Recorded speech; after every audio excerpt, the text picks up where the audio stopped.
So yeah. Have you started recording, by the way? Yeah, that's a hot minute ago. Oh, goodness gracious! Welcome to Podcast by Podcast, where we talk for a very long time before we do our intro. They didn't have to Uh, know about it. We could have gotten away with it. You out us? that's right. That's right. Uh, so so here we are at Podcast by Podcast, and we had a theme for today's podcast, correct? We were Yes. gonna Horror for this one. horror. Horror. Oh, I fucking Yeah. love this topic. Yeah. This is actually Did you not very good remember what the timing. theme was? Did you have no idea? Oh, I remembered what the theme was. I was trying to do a fucking segue, a thing, try to Oh. smooth Oh, move and it, I ruined it. and here you are, absolutely stepping on the flow, just fucking shitting all over Just destroying it. it. Yeah, just fucking wiping the floor with my format and my fucking streamer ethic. I see how it is. So yeah, this is the horror podcast, and the real horror is trying to make a podcast with Sergio. So Oh. I mean, ooh, get the birds in A there. little sassy there. Shit. Thought you I had your coffee this morning. Aren't you actively th- drinking it? this is my second cup. One cup of coffee is not enough to turn off the sass. I have to say, only to get me discussing. I finished the first cup of coffee, mostly before the podcast started, or before the podcast started. I'm gonna be real honest with you and the audience right now. I don't usually know when the podcast starts. It just kind of starts. Only I know when the when podcast starts. I hold the power. That's correct. That's correct. I could I record really you enjoyed confessing your greatest crimes, and you would never know. all of my crimes. Man, maybe I shouldn't tell you the entire list of all of my greatest crimes every night. It's too late if you back out of the podcast. I've got just a video that's just blackmail. This motherfucker's got he's got a manila folder just packed full of blackmail material on me. I am here against my will. Uh, and for legal reasons, that's a joke. so, so horror. Uh, the yeah. So this is really good timing for the horror podcast because I actually just finished replaying and beating Little Nightmares. And like much horror, Little Nightmares has a delightful sort of mid-game twist. So I don't wanna spoil stuff and like get the story all out. Even though Little Nightmares is a little bit of an older game because they just released the sequel, so it's kind of in the public mindset still. But it was just an artistic experience. It was really really abstract the way all the scenes were set and all of the horror monsters were creepy in the way that they twitched and cracked and groaned were all really really really perfection as far as design goes. I think Little Nightmares is a prime example of artistic horror, horror that takes a really stylized approach instead of just trying to get the scares out. Right. So what's your experience with horror, Sergio? Because My I don't know if experience with horror, I don't feel right. fear. Uh, That's cool. That's cool. Well, no. If we're talking horror games, one of my favorite horror games of all time is Soma. right. Which I don't ever hear a that's lot right. about Soma, but Soma is fucking incredible. It's a psychological horror. It doesn't Oh have yeah. a whole lot of jump scares, though it has that atmosphere the entire time you're playing it. Right. But just that game fucks with your head, and it's Soma, fantastic. Soma's pretty artsy too.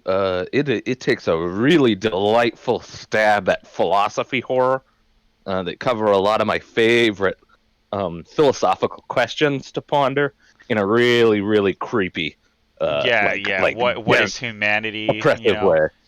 Right. What is being alive? It like in its entirety. What's it mean? Right. Right. What does it mean to be a person? What does it mean to be human? What does it mean to have an exact copy of yourself somewhere in the world? Is that a good thing? Is it a bad thing? How would people feel about that? How would people react to that? The the answer that Soma posits is poorly. They would react poorly. Uh, and things don't go well. It is a horror game, so this is to be expected. But I thought it did a really, really delightful job. Oh yeah, and I have you played all the way through Soma? I don't want to spoil anything for anybody watching, but like, fuck, the ending of that game really fucking gets you. Absolute gold, and very delightfully acted. I don't want to go over too much of what actually happens because, like you said, it's a very Soma's another one where you really want to follow through the story on your own pace, and because it's a thinking game. You spend a lot of time fucking thinking when you're playing Soma. So, it's good to sort of take slow and experience at your own pace. I would like to note, however, having said all of these delightful complimentary things about Soma, that the main character, he's a little bit fucking dense. Yeah, and a lot of he's not a smart guy. a lot of the points that we arrive at and learn about early in the game, our main character still does not have a basic comprehension of by the end of the game. Though I would say at least part of that has to do with not wanting to accept it, you know? Right, and I think that is a huge major part. But there are times in which he's just something a fucking happens. moron. He's just something an happens idiot. that he really should have understood, and he just doesn't. It just like something goes down. I'm gonna talk about one part right in the middle, because I don't think it's too spoilery. But basically, you copy your sort of brain map onto a robot, essentially. Yep. As to have two of yourself in the thing. And so he does this thing, and you go into the new body, and you look at the old body, and your old body's still talking and chatting. And your character goes, "Whoa, what the fuck? Why is it still me in there?" And like we've explained that it's a copy. We've explained so many times throughout the game that you can copy yourself. Like, this is not a new concept. This is not a surprising thing. Yeah. This is not a unusual thing at this point in the game, and he just breaks down about it. He is pissed. He is so angry. He stops talking to the only other character in the game for a hot minute over it. He gets so fucking mad about this basic concept that the other character has been re-explaining to him over and over for the past hour. Like it was just a little. I found myself rolling my eyes at the main character a little bit, and I think making him dense allows the players to approach the philosophy and the difficulty of the moral questions and things with their own sort of opinion and their own thing, and it makes it so that his character doesn't overwhelm maybe the conclusions that you arrive at on your own. But my lord, is he dense! Wow. Yeah, it was a little rough. So yeah, no, and horror games are delightful. You say you have no fear. That was a joke. It's actively a joke. Terrified of the ocean, terrified of clowns. That's it. Oh, I see. But I will shit myself if either of those are present. You put me on a yacht full of clowns, your boy's just gonna have a heart attack and die. It's over for me. Okay. Now, a yacht full of clowns is a concept I've never really put any thought into before today, I have to say. It is my worst nightmare, so I have put a lot of thought into it. I have planned for every possible escape route, and I never escape. What if all the clowns are like really cool? What if this is an all expense paid like workers union vacation for clowns? Whether this is they're cool or not has nothing to do with it. It has zero. If they're gonna murder me or not, it doesn't matter. I'm going to die. It doesn't have to do with this. It is not a factor in this equation. What if a clown, one of the smiley clowns, not one of the sad clowns, comes up to you and he offers you something that you value greatly? Like, what if he says... What if he says... I'm sorry, but "Hey, I know... Sergio, this is a brand new limited edition PS5 enrobed in gold. Uh, Here, it is yours. I would like to offer it to you on behalf of all clowns. Would you would you take the gift? Would you like that's a valuable gift. That's I would buy very him. nice. You'd buy him. I would buy. Here's why. Okay, You'd so make him drop his golden PS5. first time I saw a That's clown brutal. was in a park, Okay. back in Henderson. I was a kid, and Right. he was bringing me a bouncy ball. Now I don't know if you've ever met me, but that's something that I would covet very heavily because it would keep my attention as ADHD Oh. man. A bouncy ball is a nonstop Yeah, delight which to me, to the senses. even as an adult, is more valuable than a PS5 that's golden. Like, Right. Okay. Okay. and so he Just brought a me the bouncy regular ball. rubber bouncy Very nice to me. I bit him. ball. I You really just, you bit him with pure terror. He reached out to hand it to me, and I just fucking chomped on his hand and ran I've- away. I have never once panic bitten somebody. I have been. It I was have news been to bitten. me too. I'd like to know. I've been bitten a number of times. Like this is like people like attack me with their mouths, and I don't know why. I think a bite feels like an attack that you're not responsible for. You know what I mean? Like I don't know. Like it feels like when somebody bites me, they look at me like I'm to treat them like they didn't just bite me. You know what I mean? Like I don't know. Have you been bitten a lot in the past? Uh, more than I'd care to admit. Goodness But never, gracious. never in an actively trying to hurt way. Right. Right. And I mean like and I'm not talking about like biting during sex or anything. Like Then that's no. an entirely different maneuver, but like there's this weird thing where like namely it was okay, it was fucking otaku like anime people in our high school. I'd get in conversations with them and I'd like get in like an argument with them or like start like debating some topic with them. They fucking like bite my arm or like my hand or some shit. Or like I wouldn't be looking or something and somebody'd like bite my shoulder and I'd be like, what the fuck? And they'd either like run away or just like act like it didn't happen. Now, is that a flirtatious move? Were they trying to seduce me? Was that By biting the you, goal here? they're injecting. Are they trying to? Is that how they turn people into anime fans? Because I have been watching Slime recently, so I don't know. Fuck, is it some sort of infection of the blood? Like, Man, I couldn't tell you. I haven't had that experience. I remain goodness. pure, I suppose. You remain pure and unbitten. Yeah, unbitten. Now, I don't know if I would specifically bite them, to be fair, because I did run into a clown when I was an adult going through a haunted house right Right. before I left Vegas. And he popped up behind me, and I whipped around and swung at him so fucking quick. I felt like garbage. no. I felt like Oh, just the worst. no. I got kicked out. I felt like the worst human being in existence. Because this Oh, guy's just man. doing his job. I went into the haunted house actively knowing that that there's a potential to get scared. But I don't really get scared going to haunted houses. I just kind of joke around with the people I'm going through with. The clown popped out, and I like shit my pants and swung on him. All right. I have All very right. aggressive responsive to terror. Who do you think gets hit more? The clown who works as a horror house employee, or like a neo-Nazi waving a torch around in the streets? Clown. Because you think the clown gets hit Clown. more? I think Absolutely. the clown comes back more often. I think you're probably right. Like even if the neo-Nazi guy gets punched, like his parade's done after today. That clown has to come back to work.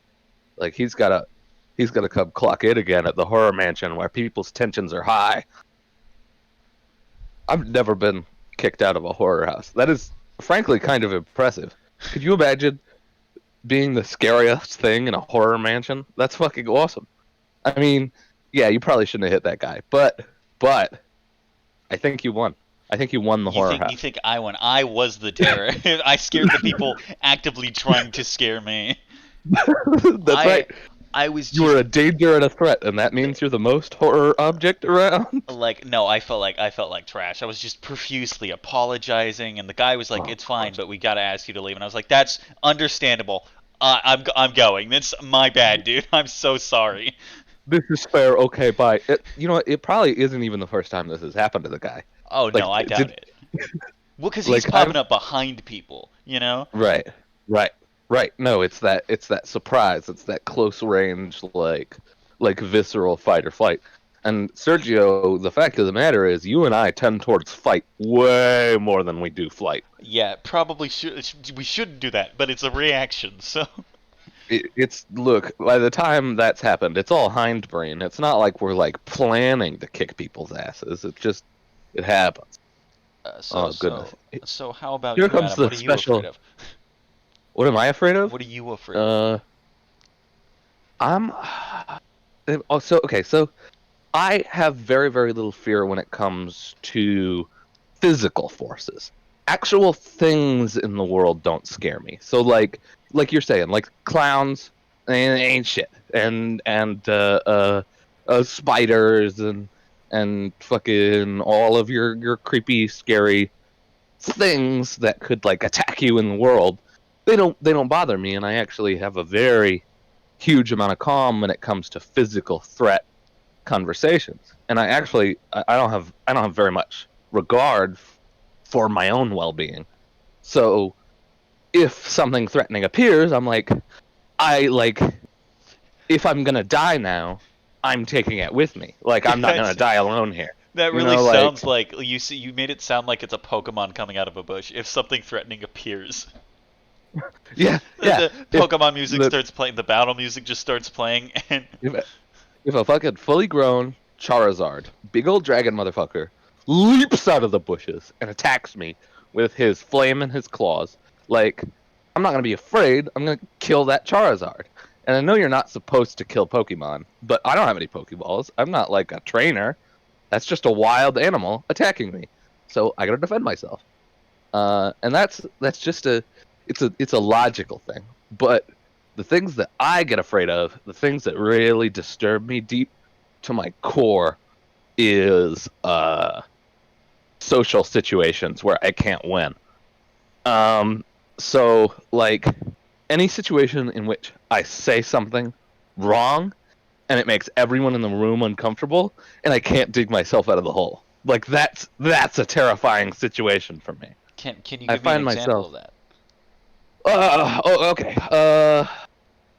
So here, let me try and think of a situation I've been in that summoned this sort of. It's hard for me to consider and remember with any specificity the types of events that apply, because when something truly traumatic happens to me, I forget about it really fast.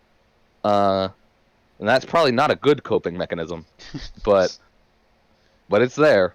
I just don't. I don't spend a lot of time on it because it won't do me any good. Fuck. So let's say. Okay. So, I walk into LGBT club, and I say something along the lines of LGBTQ and all of the other letters involved is too many fucking letters. The LGBT guys should learn to shorten that shit down. Which is a joke that has succeeded in previous audiences and was not the joke to tell to the LGBTQ club, who seemed very disappointed. And so, like, for the next, like, half hour, I'm sitting there just trying to be social and friendly, and everybody's, like, mad at me. I'm like, I'm just gonna go. So I never came back. And, that is why I don't feel represented by the groups that support me, because they're not fucking funny enough. Okay? They're not funny if they don't have a sense of humor. Right. If you can't have a sense of humor about what you believe in, then I'm not interested. and that causes tension between me and those who take things very seriously. You know, it's it's matters of me not being able to say the thing that makes people happy, because that's my basic drive when I go into a conversation, is to bring joy and to bring laughter and to bring happiness. And so if I walk into a room full of people conversating about some serious, intense topic matter, and I can't do anything to make any happy in that room, like, I am vastly and immeasurably uncomfortable. And that's what I'm afraid of. I'm afraid of not being able to relieve tension. I see. That is a much more reasonable fear than mine. Uh, Oh yeah, yeah, yeah. No, I don't have any. I don't have any of those like phobias that no. that that people have. I don't have like uh that fear thing. Like I'll get like my adrenaline spike, and I experience emotions like any other human being would. So if I'm in a stressful situation, like for instance, I was playing this game in VR, and it was a game. I wish I could remember the name of it, in which you're fighting 7 foot tall robots. Uh, and you've got like, sometimes you can have like a gun or a sword or a bow, or it just depends on what character you pick. These robots are coming at you from all angles, and I you know gotta fight them. exactly what game you're talking about. Sorry, hold on. Continue. Yeah, yeah, yeah. Go ahead and if you could find the name of the game, I would love to. I would love to give it a spotlight, because those devs are a talented fucking team.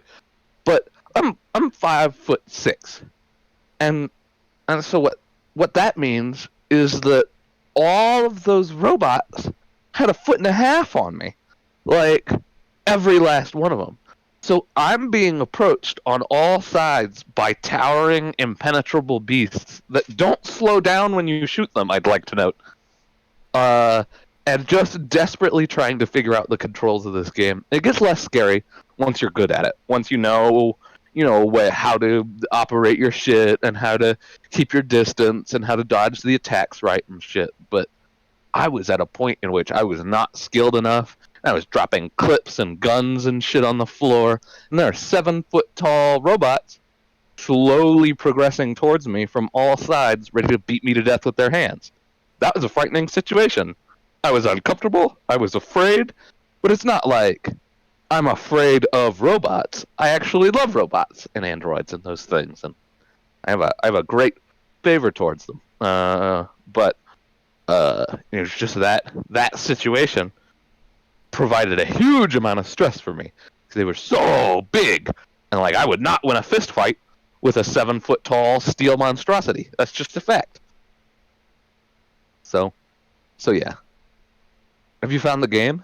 I have not. I know exactly what game you're talking about because I've played it at your brother's place, very briefly. Mm-hmm. I think we've had a few conversations about this game before. Um, Right. I can't remember the name of it. Oh goodness, that's too bad. That's too bad. If we find the name, we'll say it. But that one isn't even really a horror game, even though it's got kind of a horror aesthetic. It's more of an arcadey thing. But I got overwhelmed and got my ass beat, and I wasn't good enough to win. And that's just frightening in VR, because you're there. You're like right the fuck there, you know. Raw data? Raw data. That's what it is. Wow. You know what Excellent. the worst part about that is? Hmm. I closed my phone, put it down, went to get up to go to my PC to check, and as soon as I went to set up, my brain was like, "Oh, it's raw data, you dumbass." I mean, shit. I Fuck you, Google. own the game. I should have known it. But yeah, raw data. Raw data was spooky, especially early game, and especially with the bow character, who's difficult to use if you're not an experienced bowman. So that's that.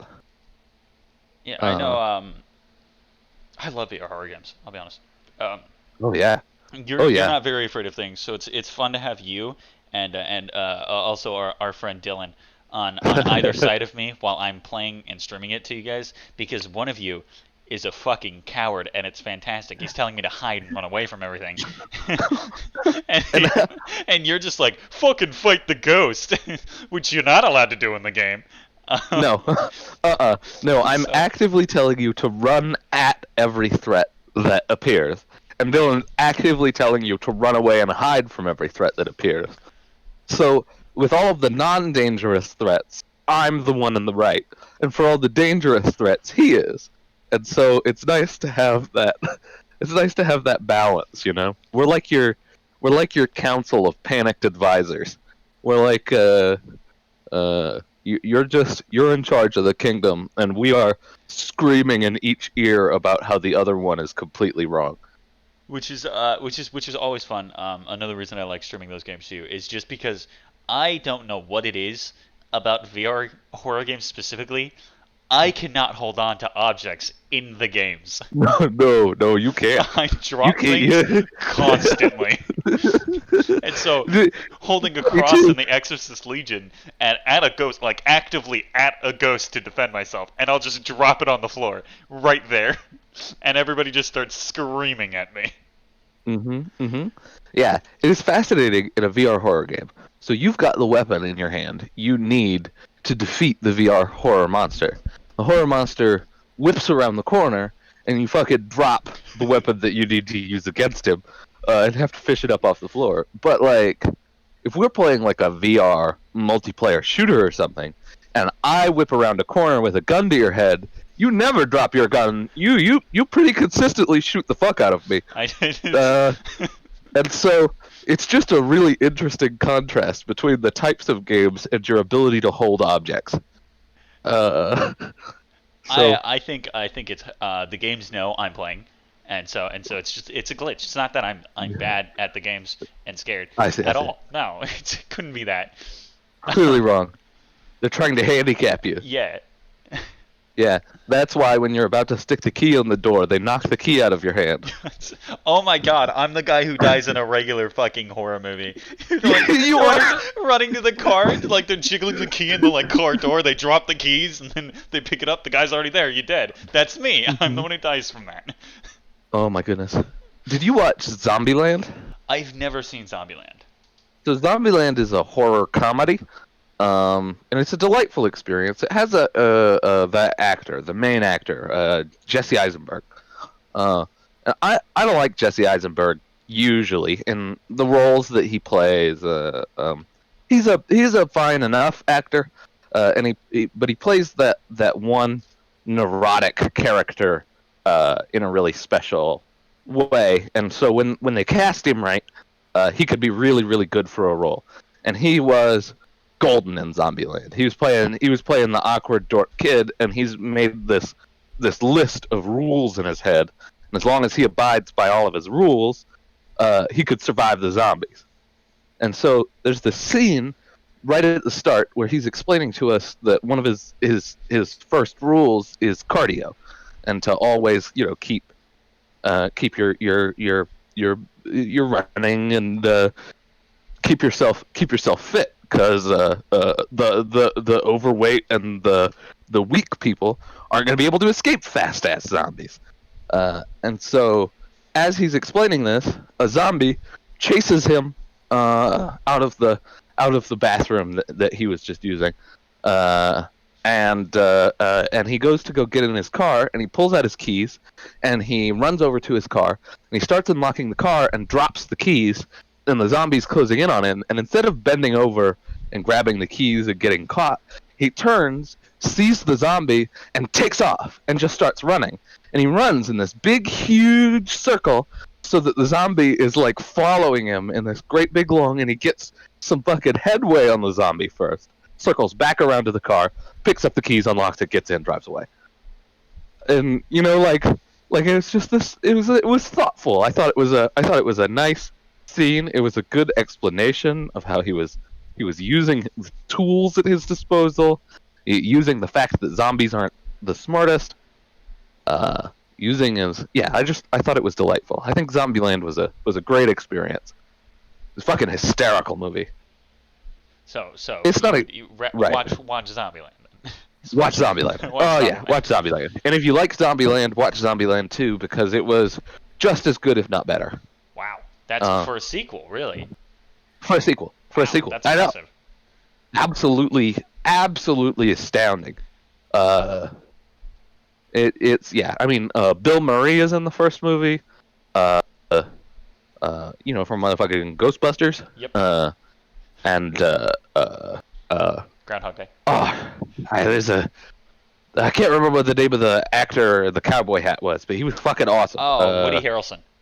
Yeah, Woody Harrelson is in that movie. He was badass. I've never seen the movie, but I know he's in that movie. Right. Yeah, man. I think you'd like Zombieland. I think it'd tickle the hell out of you. It hits a lot of those tropes and ways. Oh shit. God, add that to our movie night list. I know we've got a long one nowadays. We've got so many movies. We got to do movie night, man. No shit. I've got a slight segue, but it's still about a horror game. Okay, hit me. Back 4 Blood. Are you aware of what Back 4 Blood is? I haven't heard of it. So the people who made, not Valve, but the people who made Left 4 Dead made another game that's basically Left 4 Dead 3. It's not Valve's game. It's very, very, very similar to Left 4 Dead game. It's the unofficial Left 4 Dead 3. So if you're a big Left 4 Dead fan like me, pretty fucking excited about it. It's the Pokemon Uranium of Left 4 Dead games. I don't understand that reference, but sure. Oh, sure. I'll tell. Let me remind me to circle back to Pokemon Uranium. Okay. But yeah, no. So Torton and I have been waiting for it for quite a bit because Torton is also a huge Left 4 Dead fan, we were under the impression that if you buy the deluxe edition, it says you get 4 days of early access, right? Right. And so we bought the deluxe edition, but couldn't get the 4 days of early access. and so we submitted a ticket to them, to figure out, because the deluxe edition is $90. Right, that's a lot of extra dollars you spent for those extra few days. Yeah, no, exactly, and we want to play the fucking game, and there's been gameplay of the game from there was an alpha in late 2020, but as far as we understood, and as far as we could find, it's like they advertise it as you get the 4 days early access when you buy the game, and you can activate it, and then you get 4 days, and that's it, right? So gotcha. That's how we wanted to do it and play the game a little bit. So yeah, we submitted a ticket. They told us we submitted the ticket to Warner Bros. who make the game. And they told us to talk to Steam. Steam told us to talk to them. We finally get an answer. Yep. Torn messaged me this minutes ago. What they said was, "Greetings, cleaner," because what they call the characters are cleaners. Right. The first alpha test happened at the end of 2020. Customer support does not have advanced information about future content in the game, including the exact date of the beta this summer. Thank you. That's it. That's it. And so we're like, okay, so it's false advertising. So, because we don't get it, and they just were like, nope, doesn't exist, basically. Wow. So yeah, I just refunded it for now because I'm just gonna get the regular fucking $60 of the game. Like, I'm not gonna spend the extra 35 fucking bucks because it ended up being 95 after taxes. Cause fuck y'all. For the season pass, extra characters is what it's supposed to be for. For 4 days of early access that doesn't exist. You can't advertise early access if you're not providing the early access as one of the features for the deluxe edition. Like, motherfuckers. So, yeah, you should file a complaint. Complaints don't get results, but they'll stir some shit up at home base at least. Yeah, and you only get access to the beta if you own the game. So I'll buy it again before the summer starts because I want to play this game more than I care about them doing this stupid shit. Right. It just kind of sucks. That is my Back 4 Blood experience so far. Not exactly starting off to a good start. Ooh. Yeah. Ugh. I was talking about the 4 horror. days of early access. You will not have access to those 4 days of early access, even though it lists it as 4 days of early access.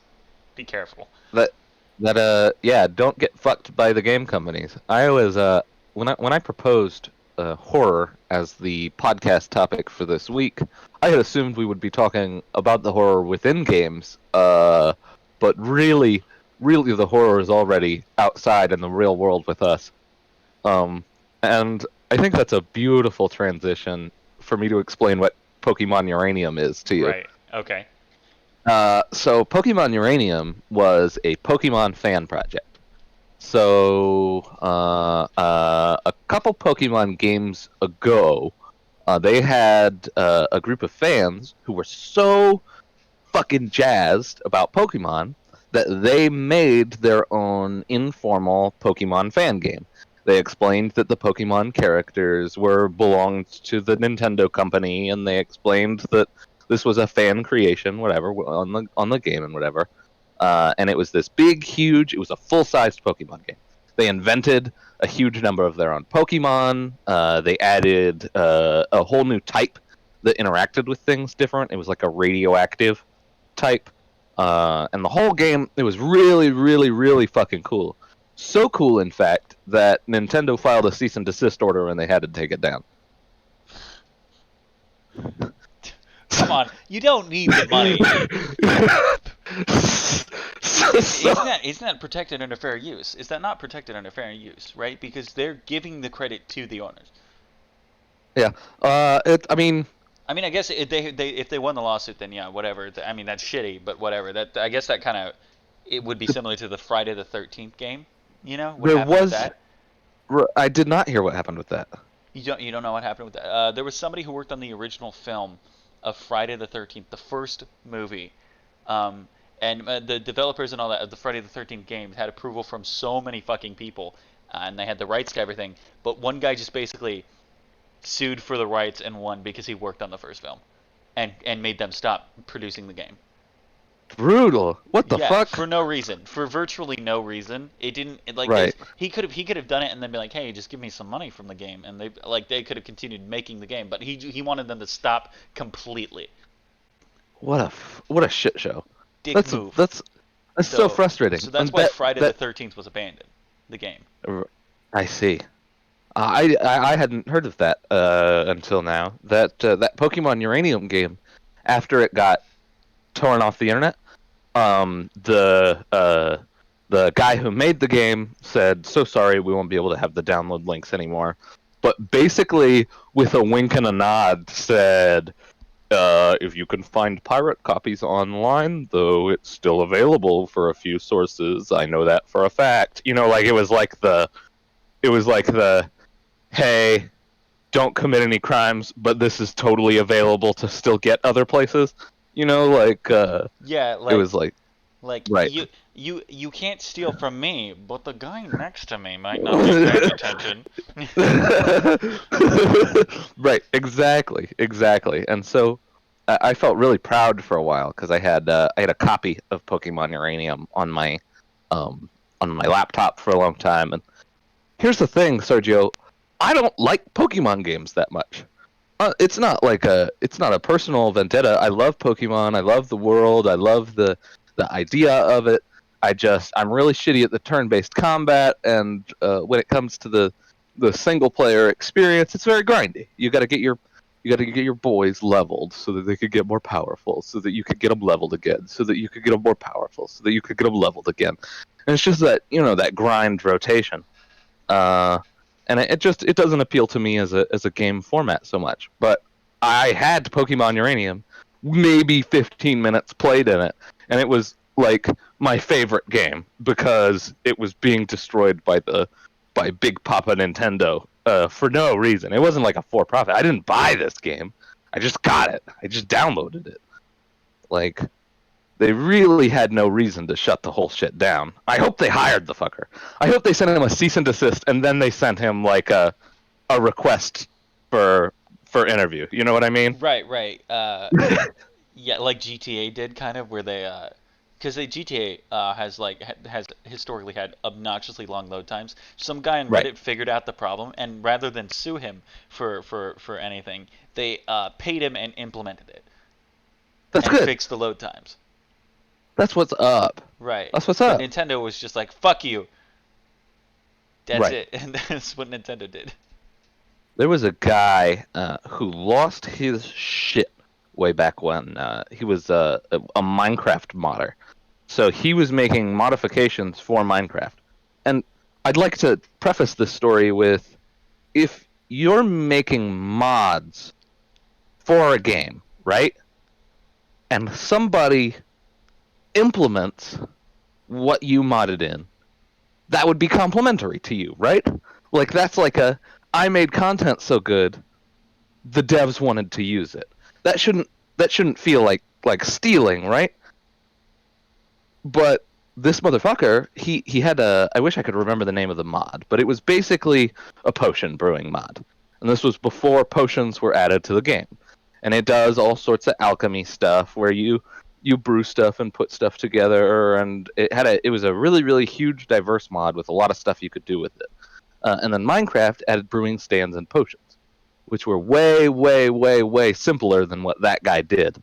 And that guy on the Minecraft forums and on his own social media lost his shit. He went fucking bananas. He was throwing insults at Mojang. He was being furious and like spitting angry rage. Like, he stopped updating his mod. He just like uploaded like these huge furious posts, and they didn't even take like the exact thing that his mod did. They took something sort of vaguely similar and added it to the game. And he got pissed about it. It's like, bro, hey, it's cool, man. Like, it's not, you're making a mod for a game. It's not like you just made your own game that you were profiting off of, and then Mojang just came in and swept the business out from under you. He was unreasonably angry about it. Right, he's not making money from any of that shit, right? So no, I no, can it's understand Minecraft wanting to like to be credited. Like, hey, we got the inspiration from this modder. Right. But at a certain the point, problem if it's like super vaguely similar, then I mean, you can't yeah, be the problem was they didn't use those textures. They didn't use the same system of brewing that he did in exactness. Like, it was very clear they programmed their own thing that functionally had a few similar things. But it'd be like if somebody made a weapons mod for Minecraft and then Minecraft added a couple of weapons and that weapons modder like shit themselves. You know, like what, like it's not you. They're up. This is a constantly updating game. Like, they're still adding shit. You can't just expect them to never ever cross over with any of the free open source modifications that go out for it hundreds of times a day, you know? They can't pay attention to all of that shit. They don't care, I imagine, except for the fact that, you know, it keeps their community alive. Right. Which is, yeah, that's really big on it. They have a big update coming out that's giving caves biomes. Oh yeah, that looked like a very cool. I saw a delightful video, a meme somebody posted of like digging straight down pre 1.17, and it was like somebody digs like 3 blocks down and falls into lava and dies. It's like digging straight down post 1.7, and he digs a few blocks down and falls into this huge waterfall-filled, beautiful cavern with tons of features, and it starts playing dramatic music as he's falling through this huge cavern, and then he goes and hits the floor, and the video ends. And it delighted me. I'm excited. I don't play Minecraft much anymore nowadays, but I still play it pretty loyally. Yeah, I get pretty bored of Minecraft, but right. Oh, and it's not a quick game. It's more of a canvas than it is a game, but they're really adding gameplay features as Microsoft. I'd like to note just right now, and I'd like to have a really personal one-to-one with Microsoft, and it doesn't matter that they don't listen to the podcast because I know they're listening to my microphone right now. Microsoft, you've done way better with Minecraft than I expected you to do. And I'd like to thank you for that. because you have consistently fucked me over with every update that changes all of my things back to normal.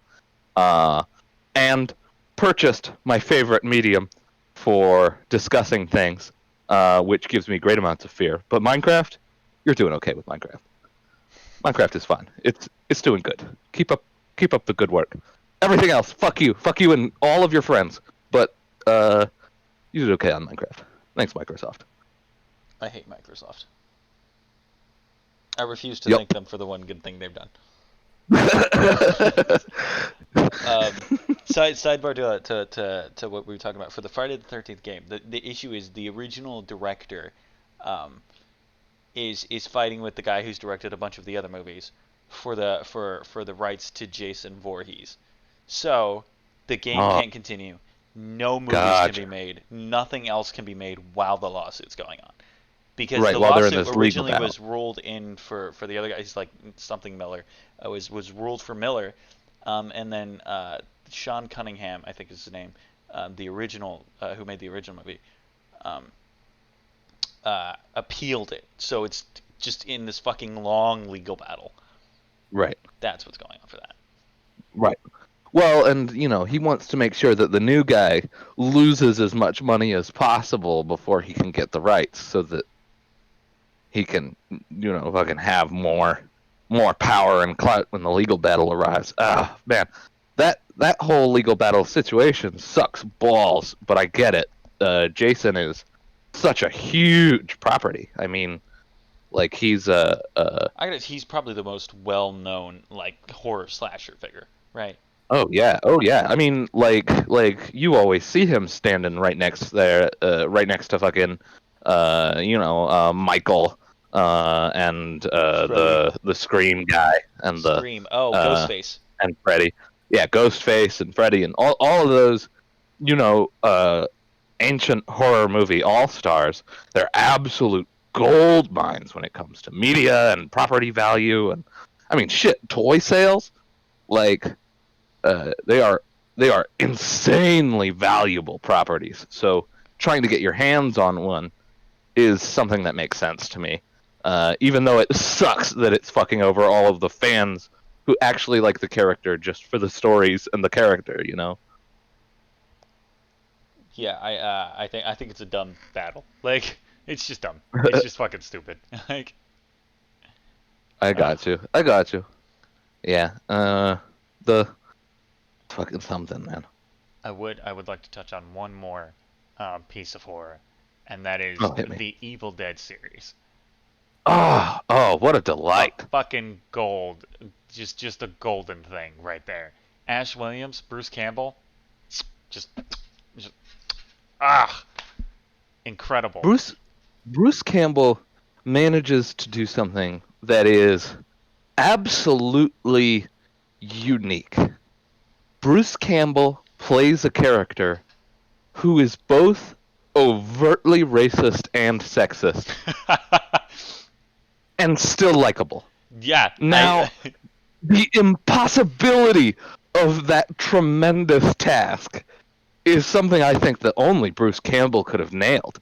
His portrayal of that character is it's fucking something else. He plays a character like nobody else has ever been able to. They tried to replicate it with that stand against evil, and I don't know if it gets better in later episodes, but in the first few episodes, it just felt like they were trying to do Evil Dead, but weren't doing as well as Evil Dead was. Yeah, Evil Dead's. I think they're still doing Evil Dead stuff, but Bruce Campbell will no longer play Ash Williams. That's gonna be tough. He's called it. He's called it on playing Ash Williams at all. He's done. Right. He's voice acting for the Evil Dead game, which I'm excited for that. But he's getting older, man. I bet it fucking aches to play a character that active. 70, I think. Right. Yeah. No. And it just kind of sucks to see the character go down, but like it's understandable. It's perfectly understandable. Ash Williams is such an iconic fucking like horror character. He is 62 years old as of right now. So Yeah, absolutely. I would like to say the original Evil Dead movie is one of my favorite movies of all time. It is The first one? bad. Yeah, it is bad. But Not great. I love that movie for a very specific reason. For I think mostly just one reason. Um, What's that? you do not know who the main character is of the movie. You have no idea who the main character of the movie until they are literally the last person alive. Right. You don't know Ash And is the main dude until he is the only person who hasn't until been turned. all of his friends are dead. Hmm. Right. Yeah, I think the movie does an incredible job of that, and I've never seen a movie do something like that. Hmm. Other than that movie, that is the only movie I've ever And seen do it that well. You I just real genuinely have no idea. I really enjoyed the way that they turned him from the final surviving teen in the slasher movie into a character who's experienced with fighting this kind of evil. Right. Uh, Ash Williams has a superpower, and that superpower is absolutely inhumanly uh, bad luck combined with incredibly astoundingly good luck. Yep. Uh, That's the best way to describe it. he finds himself right in the shit in every situation. Every time the Necronomicon gets its fucking pages opened again and somebody starting shit, Ash is always right dead in the center of it because he can't fucking help it. But also, he survives all of these encounters by sheer dumb anger and luck. And He's a lot more. I would like to. They make his character. He's an idiot, but he's so fucking clever for some reason. he is, and it's this cleverness that helps him get out of the tightest of binds. But it's this dumbness, this face forward running into problems that puts him in so many of these awkward situations that he's got to clever himself back out of. And it is a delight watching him act. And I even quite enjoyed the other two individuals they chose to join him on the show that followed the movies. Yeah. One of them was Pablo. I don't remember the girl's name. I wish I could remember, but they both Been have counting some years. pretty major character developments over the course of the show. I thought that they were very active and dynamic characters, and I thought the fact that they were who they were, they bounced off of Bruce Campbell's character, that Ash Williams, that offensive, belligerent, force of nature that he is, and they played off of him really well. And they gave the perfect eye rolls when he was saying some stupid racist or sexist shit. I'd like to note his two companions are a Hispanic guy, Pablo, and a woman, and I can't remember what her name is. And so basically, he's got his two audiences to talk shit about. Like he's got active situations where he's saying those little slights where it's like it's not like he's trying to offend them, but it's like he doesn't know how to not be offensive, and so he just keeps saying shit that like gets on their nerves. But like when they're in the thick of it and the evil has their grips on his buddies, he fights like hell to free them and get them safe. And so it kind of excuses his shitty social behavior because he's murdering the villainous individuals one after another. It is a fascinating show format. I love it. I love that shit. They also, I would say, the Evil Dead producers did something like that's just like fucking like incredible. The movie came out and everybody laughed at it because it's a bad movie. Right. The Evil Dead is objectively speaking just terrible. Right. And everybody thought it was funny, so they fucking rolled with it. They rolled with Right. it beautifully, and they go into the second one and it's great, and then they go in the Army of Darkness and it's fantastic, and it's they just turned into a comedy horror thing, and it just Right. worked beautifully. They listened to their audience and they created something that resonated with the audience, and that was a unique and powerful move, and it's given Ash Williams the sort of clout he needed as a character to stick around in the long run. Gotten Bruce Campbell a lot of fucking work. so that car that he drives, I can't remember what the car is called. But he drives the same car throughout the whole series. You know the car I'm talking I about, know the right? car you're talking about. Yep. Her name, by the way, is Kelly. I see. So Kelly, that car, during the Nope. very very Nope. That's the female's name. oh. Oh, Adam. Oh no. Oh no! Oh fuck, that was her name, wasn't it? God damn it! It was Pablo and Kelly were his buddies. Jesus Christ! What did he call the car? He had a name for the car. I know he had a name for the car, and it was. Okay. Right, the I car's cannot... name is Kelly. What the fuck is the car's name? I'm looking it up. Oh, okay. So anyway, this car that he drove throughout the first the first movie and forward was actually the director's car, and the director would drive Bruce Campbell I think he calls to it the set Delta. in the Delta, and that Delta was the car that the director would drive him to every day for work when they were filming the first Evil Dead, and later the director even sold him that car. So that's Bruce Campbell's actual car in the show, and it's the same car that was in all of the movies because it's an actual real car that they used to get him to the set on their low budget, and that's how they had such a nice car in those movies, is because it was one of the people's actual vehicles. I thought that was a cool that it persisted so long, and it even takes on a little bit of a life of its own in the show in the later episodes. Yeah, no, it does. I didn't know this. So Ash Williams' name, if you are unaware, is Ashley, right? Yeah. And he, his dad calls him Ashley. Yeah, so his name is Ashley Williams. His name is Ashley J. Williams. Do you know what the J stands for? What I just found out. What's Joanna. the J stand? His name is Ashley Joanna Williams. So, and I do remember him mentioning it at some point, I think, in the show. His parents wanted a daughter. So. No shit. Oh my goodness. That's fucking something. Could you imagine being so set on the gender of your baby that you just live in denial when the baby actually arrives? Yeah, you just keep the name. Because this is in the 70s, right? So his name in the 70s was Ashley Joanna Williams. They didn't create one backup name in their head. Not one. Nope. They didn't have an idea for what it would be called if it was a boy.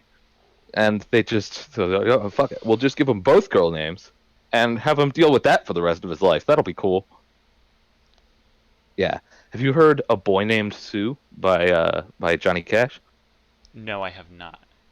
A Boy Named Sue is a very long-form Johnny Cash song in which he tells a story about his father who named him Sue, and the him living with that name for his entire life, and then eventually finding his father in a bar years later as an adult after his father had disappeared, and the fight that broke out between them afterwards. And it was a hell of a fucking song, but the Ashley Joanna thing really falls in line with the sort of message of that song,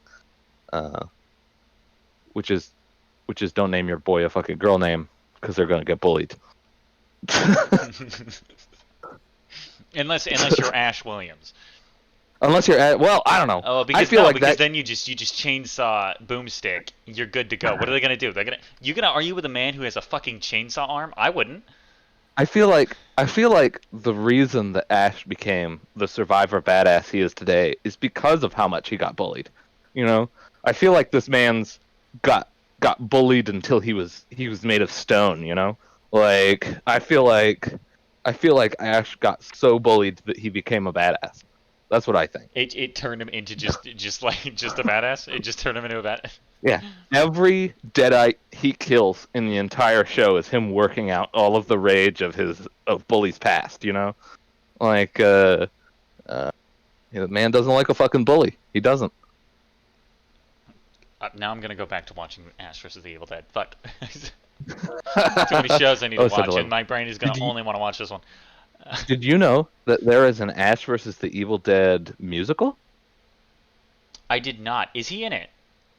No, I do not believe Bruce Campbell's in the live theatrical production of Ash vs. the Evil Dead, on account of the fact that he is 62. He was like 57 when Ash vs. the Evil Dead happened. And it's a live show, so it gets put on all the time. Like, he's Bruce Campbell, he has other shit to do. Yeah, that's fair. But anywho, the Ash vs. the Evil Dead musical, it has a splash zone. So if you sit in the first 3 rows or so, you're gonna get absolutely covered in prop viscera. Like, it is a bloody mess of a live theatrical performance. Can we go see this? I would love to see the Ash vs. the Evil Dead musical, Sergio. If you fucking find a place that's playing it, I'll fucking fly out there to go and watch it with you. That's easy. You've given me an easy task. Yeah, if you get I would fucking delight to go and see the Ash vs. the Evil Dead musical. That sounds like a time and a half, man. Oh goodness. Yeah, have you watched any live theater previous? Nope. I see. So you haven't been to one show, one performance? Not a one. Interesting. I would get bored. I understand offense. that. I think what they do is very difficult. It's definitely an art, and it's very awesome that they can do things like that. Right, but it'd be your ass in a seat for a few hours. Yep, that's not me. It's not what I do. I'd get on stage and they'd be like, "Get down," and I'd be like, "No, I'm part of this now." It's right. You want me to stay? This is the parameters. Right. They also have while we're on the topic of horror movie or horror shows that have been turned into theatrical shows, they also made a Carrie the musical. And in Carrie the musical, after she gets the blood spilled on her, she like loses her shit and the psychic powers bust out. They do that scene in the theatrical performance where she's like lifting everybody up to the walls, and the way they do it is they have these like ladders on the back of the set. At least for the one that I saw online, they've got ladders on the back of the set. And when she starts using her mind powers and like throws them all against the wall, like the actors like leap up and grab a hold of the ladders and pin themselves flat against the back wall to create the impression that they're being supernaturally held onto the wall. Yeah, lifted and thrown against the wall. It was very cool. It's very cool. So do you want to go to Kansas City or to Portland, Oregon? Oh, Portland, Oregon. Let's go to fucking October 1st through the 14th. Fuck it, my birthday's October 14th. My birthday's October 1st.